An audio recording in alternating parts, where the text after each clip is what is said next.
Hello, everybody, and welcome to another episode of A Happy Moment. My name is Dan. Glad you have you with me today. I don't talk about video games enough on my show, so today I'd like to try and remedy that a little bit. And to do so, I have a special guest with me. His name is John Court, aka JokersRiseHD on Twitch. John, welcome to the show. Glad to be here. Glad you're able to make it. So, John, you are a Twitch streamer. How long you been doing that for? If I if I remember off the top of my head, I have been in 2.5 years, give or take. How about just gaming in general? Have you been doing that since you were a kid? Oh yeah, since I was about 5, so a good 18 years. Do you remember what your first system was? It was actually the Xbox, the original Xbox. The original Xbox had quite a few good games on it. I was always a big fan of the RPGs like the Star Wars Knights of the Old Republic Yeah, and yeah. Fable, Elder Fable Scrolls. started on there as well. There's a Uh, few. There was a few. what's your favorite type of game to play? Me personally, I mean, when I stream and stuff, it's sports games, it's shooter games, it's, multiplayer stuff. But I don't know, I think I love the story games more than anything. The RPGs, the Final Fantasy, that kind of stuff. Yeah, But I'd probably go with that. Like my favorite game this year has been Final Fantasy 16, and I've only just completed it. okay. I've I don't think I've played any of the Final Fantasy games past Final Fantasy 7. That's fair. Although, That's uh very fair. Final Fantasy 3 on the Super Nintendo, that's one of my favorite games Oh. of all time. Have you played that one? No, but one of my good friends have, and they said like that was a real changing point for them. And then obviously 7 went into the whole 3D aspect, Mhm. and then I think me and him both kind of fell in love with 7, and then just carried on once that happened. Okay, so have you played all of them since then? I haven't gone back to play the 2D ones, but I've played all of them since 7. Okay. Any thoughts on your favorite one? Which one you think's the best? I still have to say 7, 7 or 8, I Okay. think. Yeah, I've never actually made it very far in 7, but I saw that a couple months ago it was on sale on Steam, so I bought it on there and I'm gonna try and go through it. Is I that know the classic or the remake? the classic. The remake Uh, the remake, they were selling that for like 60, $70, so that's yeah, yeah, it's rough, but it's a really good remake. They decided to go into like the hack and slash kind of games, but it works. It really works with that system with the material and everything. so it's not the combat's not like turn-based anymore? No, Oh, okay. it's really good though. It is really good, and I would recommend giving it a shot. Okay, maybe when it goes on sale. Yeah, yeah, 'Cause 100%.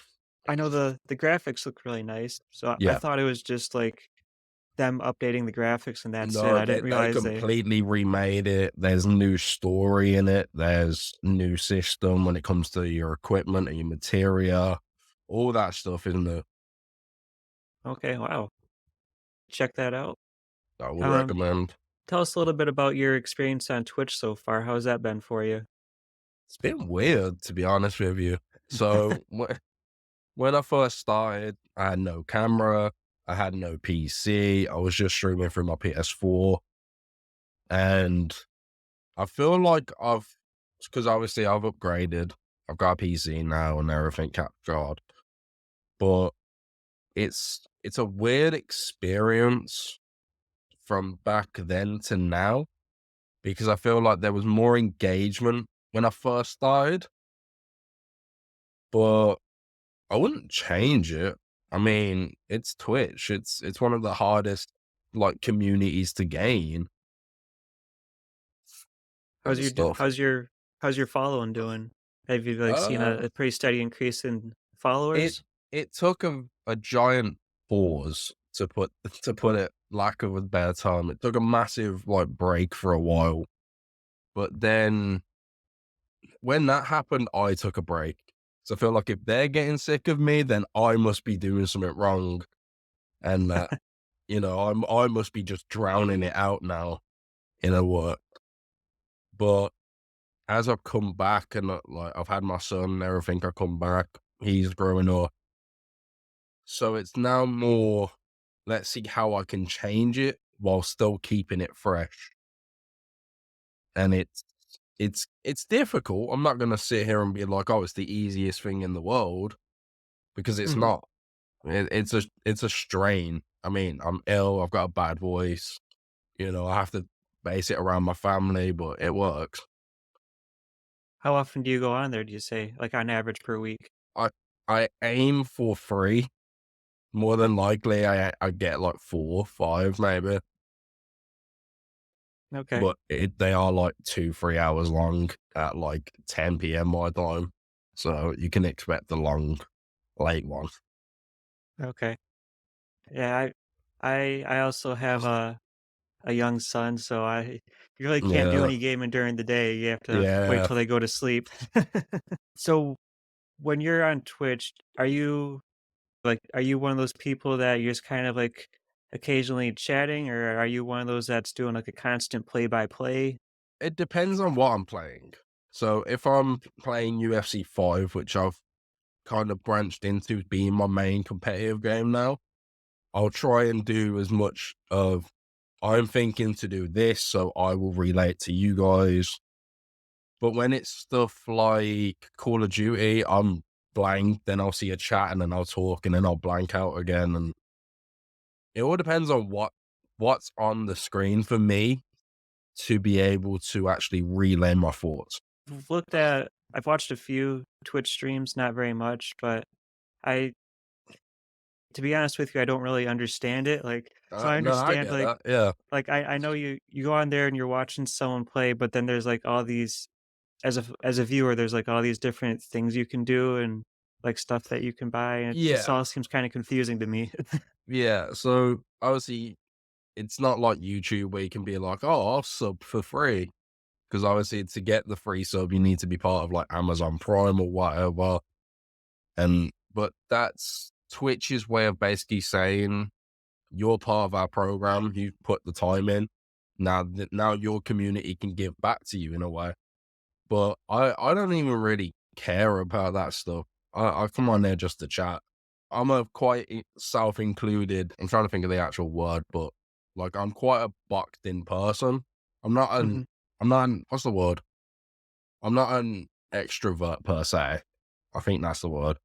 Okay. Yeah, you're more Whereas like, introverted. yeah, but I'm more of like, I have, I want to say 3 or 4 like really close friends. So then I don't talk to anyone. I'm quite a loner in that sense. But that's where then Twitch comes for me, because Twitch helps me with depression. Twitch helps me gain new friends. Even if I'm never going to meet them, I've still met many friends across the pond. And that's just the way it goes until the chance in life where we're like, I'm going to be here. Will you come here? And then we'll go from there. Okay. I can definitely understand that. What's so you mentioned YouTube, so what's the difference between, like, being a streamer on Twitch and on YouTube? I think they both offer different stuff, really. There's pros and cons with both, in my opinion. YouTube, I think, benefits more the content creators that will put in 7, 8 hours of a recording, slice it up, and then they've got their stream, and then they've got their actual video, for example. Twitch is more, I'm going to be on for 3, 4 hours. If you miss it, there you go. It's a it's a pretty big time chunk, 7, 8 hours to Yeah. stream at once. Although I can totally see myself doing it when I was younger, but Yeah, exactly. Yeah. nowadays, not so much. Yeah. Well, it's one of those, isn't it? So are you what do you need to do on Twitch in order to monetize? Okay. So, because I can actually get it up because I've got my channel up here. Okay. So they have 2 different programs. You start off as like the newcomer. You don't have any emotes. You don't have any like ad revenue or anything coming in. Excuse my sniffling. And then I believe, if I can actually find it, because they do not like putting it easier. There we go. So there's two different programs. You got, obviously, It Begins, where you stream, you hit your benchmark. There you go. Then you become an affiliate. That sounds so weird saying that, ill. You have to reach certain milestones. Like, you have to stream for 8 hours throughout the week, all like a whole 7 different days. You have to average so many viewers, and you have to reach 50 followers. It's pretty standard stuff. Then once you reach that, you get 50/50. Twitch turn around to you and go, you are now an affiliate. You can apply for this. The ad revenue, the sub revenue, the bits revenue, it'll be 50/50 between me and you. Then there's one more program, and it's the hardest one to hit. A lot of people spend, I want to say 7, 8 years trying to push for this. Like it's a Wow. big put, yeah. And that's called Twitch Partner. Twitch Partner is 70/30. We will only take 30% of your cut. This is how much you get. But you have to average 75 viewers in so many streams. Okay. I've been streaming 2.5 years. I have 1.65, just to put it in perspective. Okay. So But it's not easy. okay, so you're not a partner, but you are an affiliate? Yes. Okay, cool. So what type of game do you feel works best to stream on Twitch? Like I know you mentioned you play like the UFC on there. Do you think it's So better to for discovery, don't play any big games. Don't play FIFAs. Don't play your Call of Duties. Don't play your Fortnite. Unless you're going to be the standout, unique person on that discovery page, don't do it. Your best bet is to aim for stuff that averages about 500 viewers. UFC 5 does that for me. The new Tekken probably is going to do that. The new Mortal Kombat, them kind of stuff where it looks like you can't be engaging, so people don't click on it. That's probably your best bet early. The other one, and it's literally sort of what I've started to dabble in, I just haven't put the time into it yet. Get onto TikTok. TikTok is one of your best friends to be discovered. Regardless of what it's discovered on, that is one of your best friends right now. man, I had a TikTok channel for a while and it was too much for me. I couldn't Yep, take it. It was just pretty crazy. Are yep. you doing pretty good on there? I have like, I think 100 followers, which isn't Oh, bad, but nice. I've only done like 3, 4 videos. It's just each one, Okay. you have to hit the right target with Twitch and TikTok. That is literally all it is hit the right audience, and that's it. Yeah, well, my best video has got almost 500 views, but it Wow. was like 3 months ago or something. So you Okay. do have to hit the right target audience. Okay. So that makes sense though what you were saying about Twitch. Like you don't wanna jump into like one of the real popular games and start playing it unless you're like have super awesome skills and you can be like a standout player. Exactly, yeah. How would you assess your own skills? Would you consider yourself a Uh, pretty good gamer?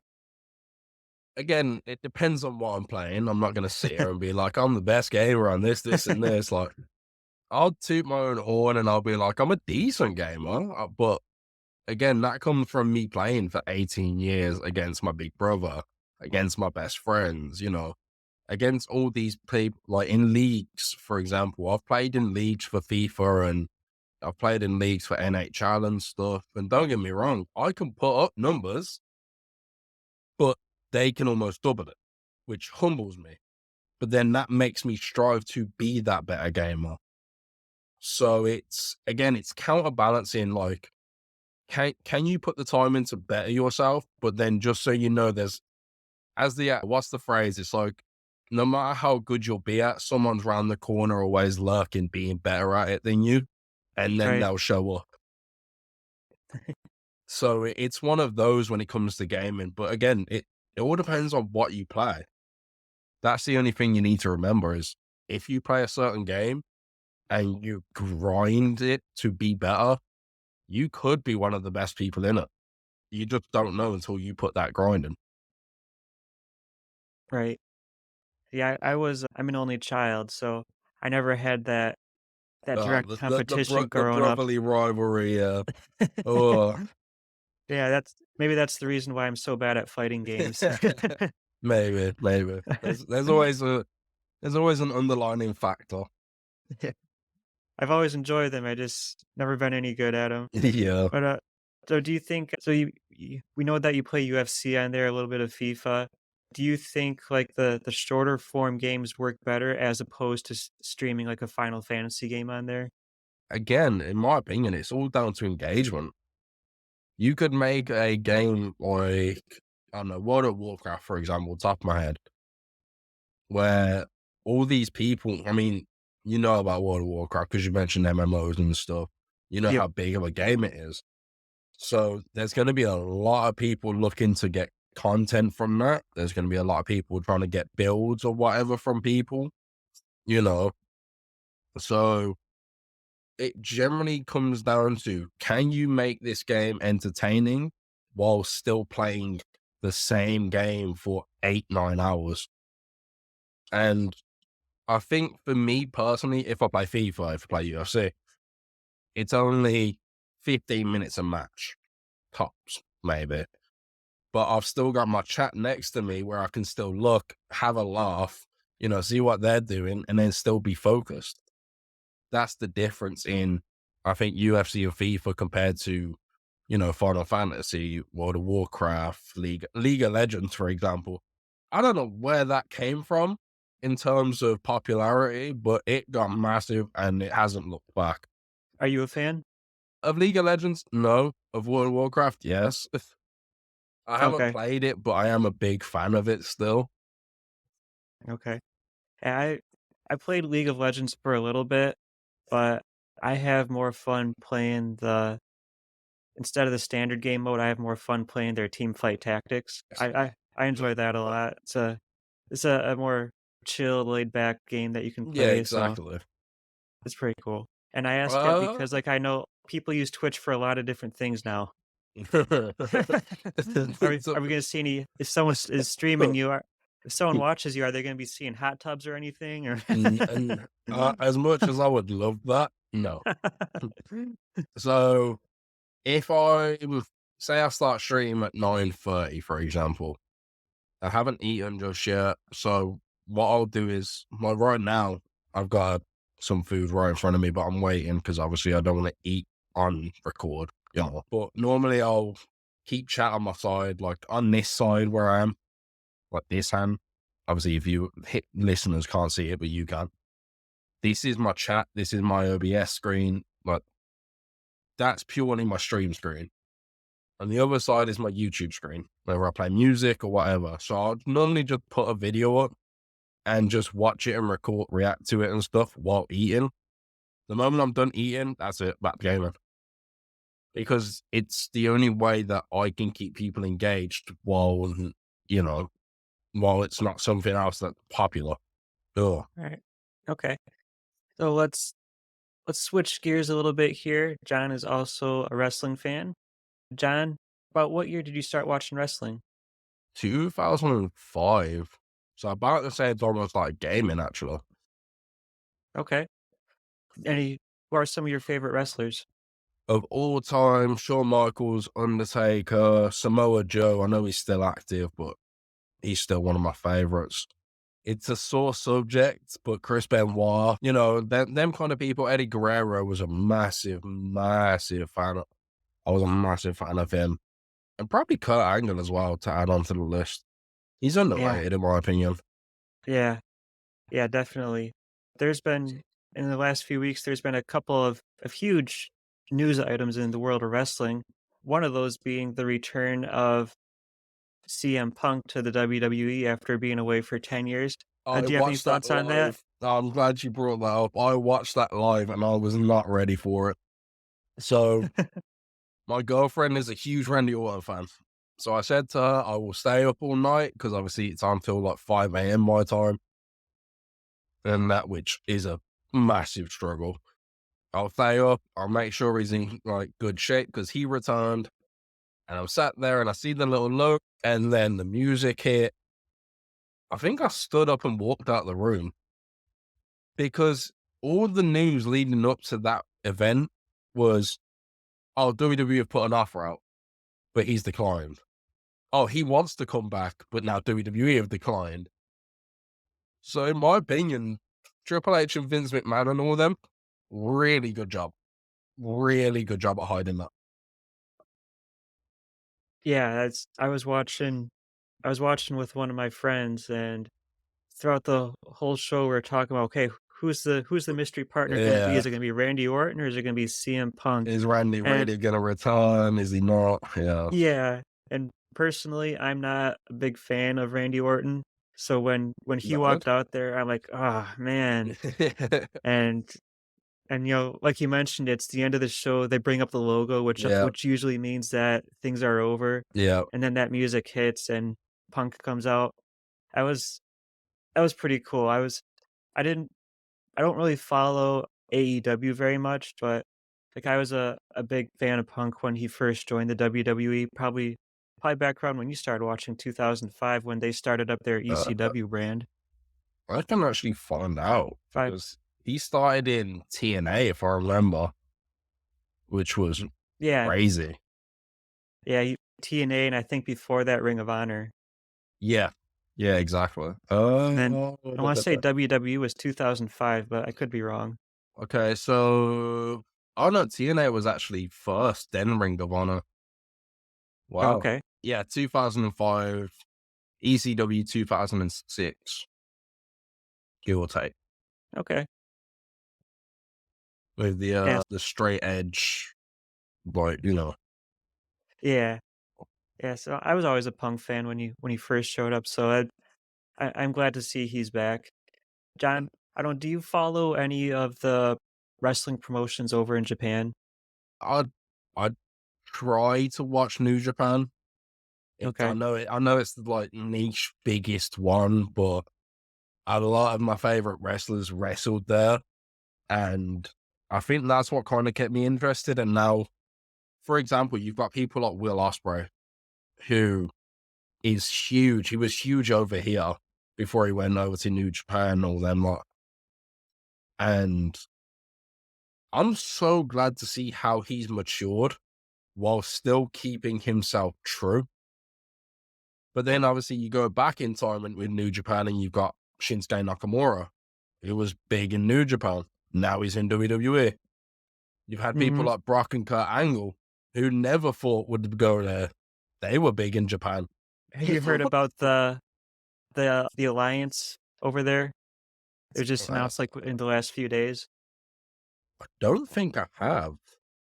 Alright, so this is pretty huge. So, what's going on in Japan is I think so far it's 8 of the wrestling promotions over there. So, like, New Japan, All Japan, Stardom, which I'm personally a big fan of.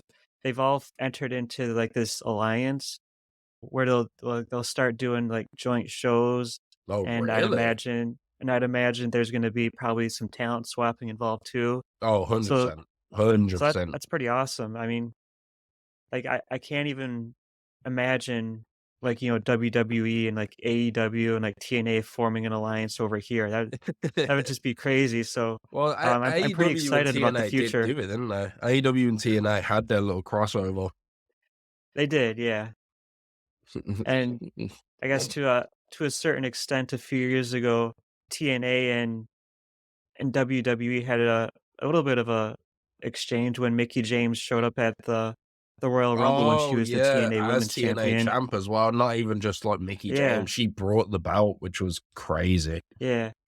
Although I don't think they actually acknowledged that on commentary, if No, I'm they didn't. remembering correctly. But they actually put, if you go back and watch, they actually put it on her nameplate as it comes up. It says TNA Women's Champ or Impact Women's Champion, which was Okay, really cool. yeah. So they'll occasionally do little things like that, Mhm. but as far as, like, any big Oh, you got collaborations, no shot. yeah, You got no shot, yeah. unfortunately. Yeah, so I'm pretty excited to see the future of wrestling in Japan because Yeah, that's I gonna think it's be gonna be a interesting, yeah. Yeah, I mean, especially for, like, the lesser known promotions over there, Mm. it's gonna help a lot with their exposure, but I'm a big fan of Stardom, which is all women's promotion. That's where the likes of, like, Io Shirai came from, Yes, Kairi no, was no worry. also over Yeah, there. Yeah, that's good stuff, so definitely looking forward to the future of that. You mentioned Will Ospreay. I I've only seen a few of his matches, but he's always pretty impressive. I think a lot of people, if they've never watched a Will Ospreay match, they might recognize him from a few years ago when there was a video clip of him and Ricochet that was kind of all over the the internet broken wrestling community. ropes. The handspring broken ropes. Yeah, But no, definitely an exciting wrestler to watch. yeah, 100%. Do you Are you more of a WWE guy than AEW? So I'm in that weird boat where I can't hate either of them, but I can't love either of them. So my problem with AEW right now is their weekly shows were amazing for a good period of time. And now WWE's kind of stepping into that gap where they've left because their weekly shows have been amazing lately. I'm not even going to sit here and deny it. But again, on the other side of that boat, WWE's kind of slacking when it comes to the premium events, and AEW's kind of stepping into that gap now. So in my opinion, they keep alternating that little slot between them. I'd say I'm more of an AEW guy right now, but I'm not gonna sit here and be like, "Nah, WWE can go away," like AEW for life, like a lot of people. So I'm not like that. Good, yeah, I find that really annoying when people start acting like that. It's like they act like there can only be, like, one true promotion. Like, I just Yeah, wanna see exactly. personally, I just wanna see everyone do well because I think that's when everyone's putting on their best performances when there's that healthy competition. Yeah, 'Cause I remember watching back during the Attitude Era when ooh, WWE versus the WCW. WCW, yeah, that was a really That big. that was a great time to be watching wrestling, and I would just be, like, flipping back and forth between Raw and Nitro, and, like, I never had any ill feelings towards either one of them. I just wanna see both of them do good. Yep. That's when things are at their best. Um, did you watch Lucha Underground when it was around? I saw highlights. Like, I know there was people like Ricochet.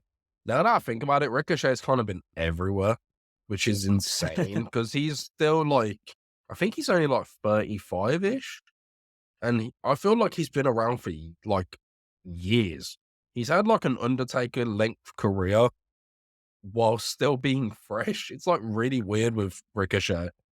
But I know people like Ricochet went there. I know Johnny TV or Johnny Impact, whatever he's called, John Morrison. I know he's been there, Yeah. and I know there's been quite a few. Brian Cage, who is an insane human being, he was there. Mhm. So I've seen the highlights and stuff, but I've never actually sat down and watched it. Yeah, it's crazy how many current guys, like, from WWE and AEW came from there. Yeah, Like, exactly. Swerve Strickland was over there. I didn't know that. Whoa, Yeah, he wrestled under a mask. His name was Killshot. but it makes sense with his brand. Yeah, Yeah, makes sense. yes. Santos Escobar was another one. I Um, knew Santos was. I just couldn't remember. yeah, King Cuerno. But, What a name. I was always a big fan of Pentagon over there. Oh, okay. Penta. He Oh, was my my God. favorite. I haven't seen like, I don't really watch AEW, so I haven't seen his work over there. He's a weird, like, he's kind of the gatekeeper there, in my opinion, because obviously he's teaming up with his brother. I don't know if they're actually brothers, but Ray Phoenix. Mhm. But I generally think he's one of the best talents. So he can always put on a show. He's probably the most violent person there outside of Moxley. And he just seemed like the matches with the Lucha Brothers and the Elite, the Young Bucks, that cage match they done a few years back was insane. I can't remember the exact pay per view, but they had a like it was literally just like a steel cage, like a Hell in a Cell type thing, and it was violent as hell, but still really. I'm trying to think of the word. Like you didn't lose intrigue no matter when they were like just walking or whatever, because Mhm. you knew something massive was coming straight after. Okay, yeah, I know what you mean. Yeah, Uh, oh, on that note, do you have any favorite matches of all time that stick out for you? I think the cliche one that has always kind of been everyone's is Undertaker versus Shawn Michaels at Mania, the Streak versus the Career. That was always a big one. But if I'm going away from WWE, because there's only a few WWE ones that I actually sit here and go, yeah, that was it. Like Rey Mysterio versus Eddie Guerrero, but the WCW match, not the WWE match.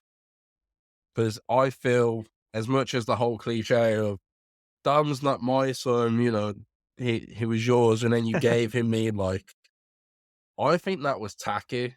It was smart and it was an amazing storyline, but it was tacky. Whereas Eddie Guerrero going after all the luchadors' masks, and then Ray coming out in that full bodysuit, full mask, like question mark suit, that had more of a story because of what it was building up to it, not including Ray. There's still, as I just named, Lucha Brothers versus Young Bucks, amazing matches. AJ Styles, Samoa Joe, Christopher Daniels from the early days of TNA, just a beautiful match. All three of those guys high flyers, and then Samoa Joe doing suicide dives, 300 pounds. Who the hell? You mentioned the Undertaker's streak. Were you surprised when that ended? Um, I want to say yes, but it's Brock Lesnar. If it was gonna end with anyone, it should have been Randy Orton. It didn't end with Randy Orton. It was gonna end soon enough. If he somehow got past Brock, because I know he said in an interview, if it wasn't gonna be Brock, it should have been Roman. And I don't agree with that. I think if should have been anyone, and this is just me saying like pass the torch moment, because they had it a couple of years ago, before he died, like last year or something. It should have been Bray Wyatt. That would have been the Yeah, golden pass the torch moment. I think that's when that would've made a lot of sense. You know, I wasn't so much surprised as when Undertaker lost to Brock. The one thing that did surprise me, though, about the feud that they had was I don't know if it was their WrestleMania match or one of the matches before that, but I was really shocked to see The Undertaker resorting to using a low blow in a match. Like, I never thought I that's think not a that move you was the expect The Undertaker to SummerSlam see. match. Okay, that's just something you don't expect The Undertaker to do, and but that just goes to show, like, how dangerous of an opponent he thought Brock was, that he needed to resort to, like, an illegal move like that to try and win. Yeah, That no, that was exactly. just crazy to me. Yeah, SummerSlam. I've just had to look up. That's crazy. I knew that off the top of my head. Okay. Yeah, that's no, my memory's definitely not that good. Do you go back and so even though you started watching around 2005, do you go back a lot and watch, like, the older stuff too? Oh yeah. Oh Okay. yeah. I can't deny. Like, I don't watch 1980s. I will never go back and watch 80s where Flair had the long, stupid long hair. The glory, as everyone calls it, the glory days of Ric Flair. I don't agree with that whatsoever. But I do watch like when Stone Cold became Stone Cold. I do go back and watch when The Rock really started making a name for himself after the Nation of Domination. Mhm.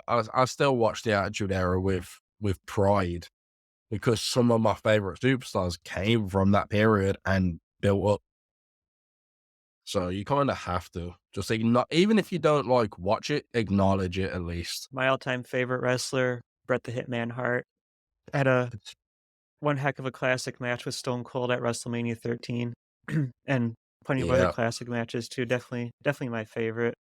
I was always a big fan of Sean Waltman, so X-Pac, 1, Oh 2, yeah. and I all his couldn't think though for a second. I've heard him be called Sean Waltman so many times. yeah. Uh, and 6 in WCW, of course. I think he was called Six Pack in there as well. Okay. Do you have any favorite female wrestlers? Off the top of my head, no. I can have like a top one, but I can't like a top three or four. But I can't say any of them are my favorite per se. And it's nothing against the women. It's just they've never been interesting in the sense of story and everything until like Trish Stratus, Leah, Mickey James. They're like prime era of randomly essentially throwing the title to each other and go, no, you have it, no, you have it, no, you have it. But I wouldn't say like everyone doesn't rate China because of what she did outside the WWE. That that woman is a beast inside the ring. And it's terrifying to see that we're only just now, like in the 2010s onwards, getting someone who can pick up men. We had China. I can't name anyone else until Beth Phoenix. And then even then, Rhea Ripley. That Mhm. three people, like who are maybe Nia Jax, but she's fucking huge. she, she's like 6 foot in her own right. Like, she's expected to pick up people. Yeah, I gotta say, as excited as I am about the return of Punk, I'm even more excited about the possibility of his wife returning, AJ Lee. Because They keep teasing it. They keep yeah, teasing it. because I mean, you mentioned Lita, Trish. So the Attitude Era, they had a few women that could work, and they would have good matches. But for the most part, women weren't really treated that seriously back then. But AJ was a big part of like the whole women's revolution and getting the women to be taken more seriously. So I'm really excited at the thought that she might show up again. Fingers crossed for the Royal Rumble. We'll see. Yeah. Because we learned from Punk that you can't take anything seriously that the WWE says about or Nope. any rumors that you hear because you never know. You cannot take anything serious anymore. 'Cause I think they said the same thing about Cody Rhodes too, like, "Oh, he's not gonna show up in the But WWE," but but then again, everyone said the same thing about Edge. Oh, Edge is a true-blooded freaking WWE person, and yeah. he's now killing it in AEW. Like, I don't know what to think anymore with Yeah, people in the transferring world of over. wrestling, you just never know. Yeah, as far as big names switching between WWE and AEW, I don't think there's anybody that's currently rumored to be switching, at least none that I can think I of off think the the top of my only head. one that I can name off the top of my head is MJF, but we don't know where he's actually going. So I won't say he's switching to WWE. I'll just say he's I think his contract's up after the last event, which is the 30th.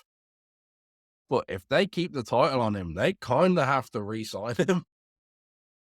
Yeah. Yeah, it's like I said, I've only watched a little bit of AEW.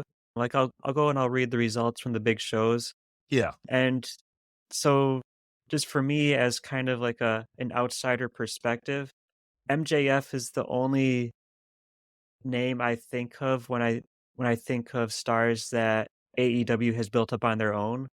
I don't know if that's a fair assessment or not. What Um, do you think? I wouldn't say it's the only person, but I think he's the only star talent outside of, your usual stars that pick it up every week and stuff. He's the only person that can miss off 3, 4 weeks and still come back like an absolute beast. Like he's the person that should be first on the main event list no matter what. He's essentially the Miz of 2010.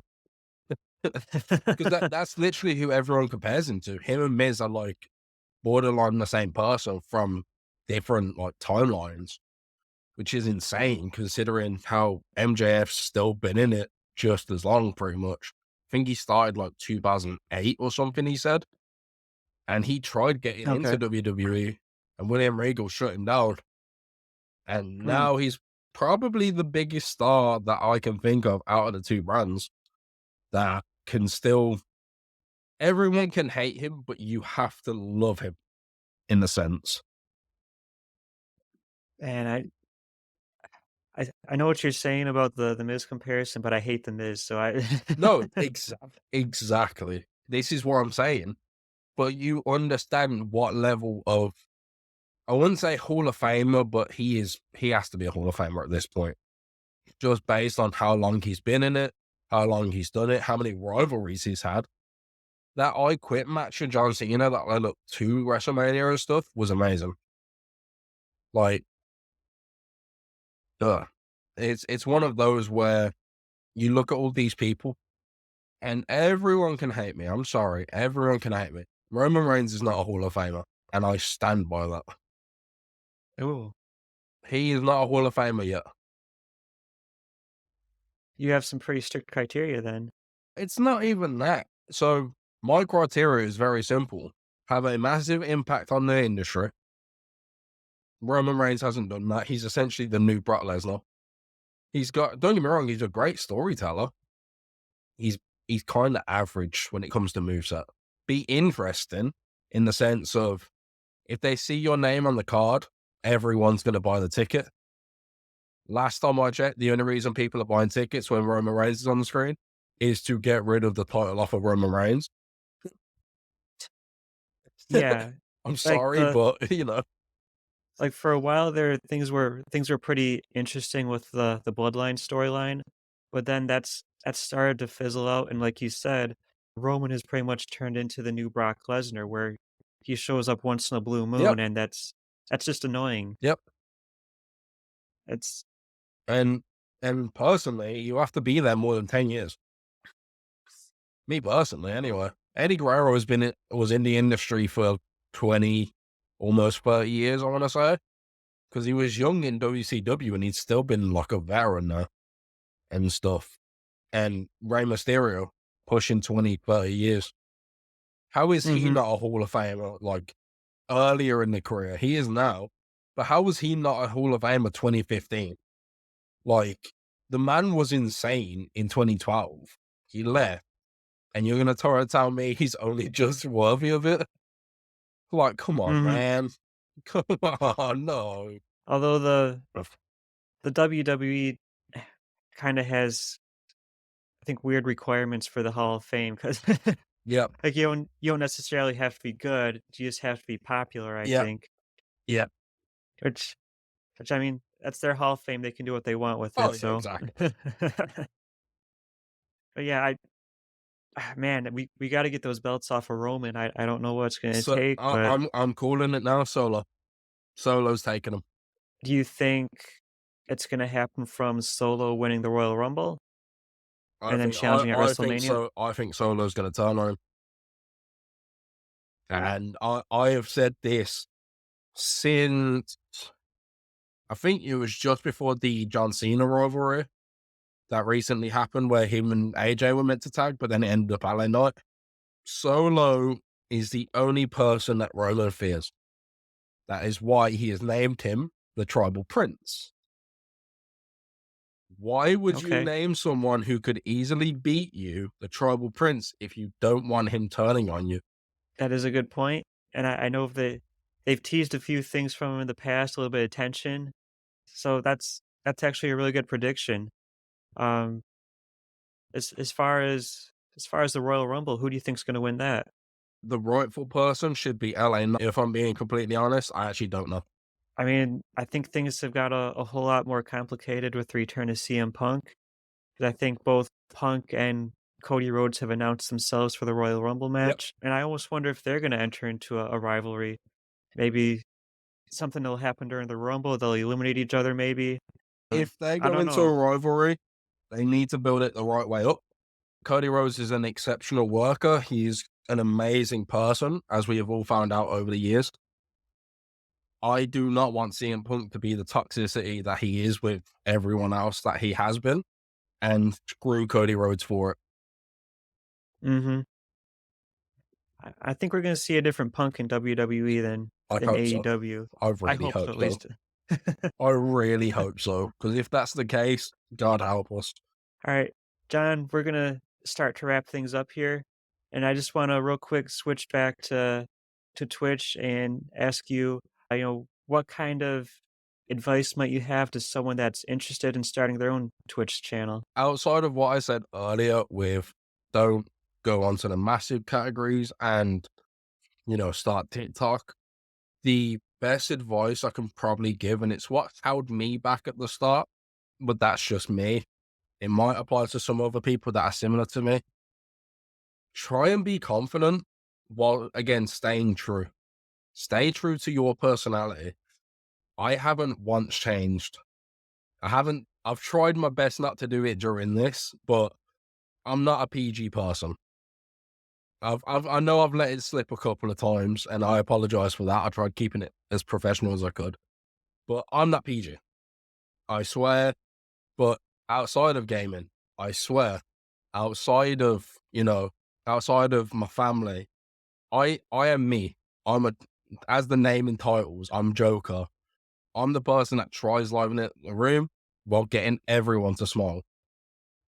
That's probably the best advice I can give someone. If you start and you just stay true to yourself, don't force anything. If you're not comfortable sitting there playing 7, 8 hours, don't play 3 hours. Split your week up into 4 days. Have Monday on, Wednesday, Thursday, Saturday. So then your week is broke up and you have a good recovery period between them. Don't do a me. Don't stay up till 4, 5 o'clock in the morning, waking up at 8, 7, 8, 9 o'clock, and then streaming the next day. You will struggle. Your mental health will deplete and you will feel it for the rest of your month. Not week, not life, your month. I promise you that. And that's a good point that you bring up about, like, doing, like, a Monday, Wednesday. You wanna have a somewhat consistent schedule so that your viewers know when to find you, right? Exactly. Okay. And so John is Joker's Rise HD on Twitch. Is that also the name that you use on TikTok? I can double check. I believe it is. Or it's Joker's Okay. Rise. It's one of them. Let me double check for you just so you have it. Joker's Rise 21. Joker's Rise 21 on TikTok. Are you on any other social media handles that you wanna give out if people wanna interact with you? At this current point in time, no, because I can't remember them. I don't have them on my hand. But of course, if we do this again, I probably will have it on hand next time. Okay. Hey, you can always message me later. I'll throw it in the show description. Of course. All right, but Don, it's been great having you on, and I can't believe that it's almost been an hour already. It's Oh, time's wow. flown by. Jesus. Yeah, I know. So I just want to say thank you for joining me. I appreciate it. I appreciate being here. All right, and thanks to all of you for listening to us. You can find me on YouTube at a Happy Moment Podcast. You can also find me on Twitter at a Happy Moment Pod, and I will see you guys next time. Take care.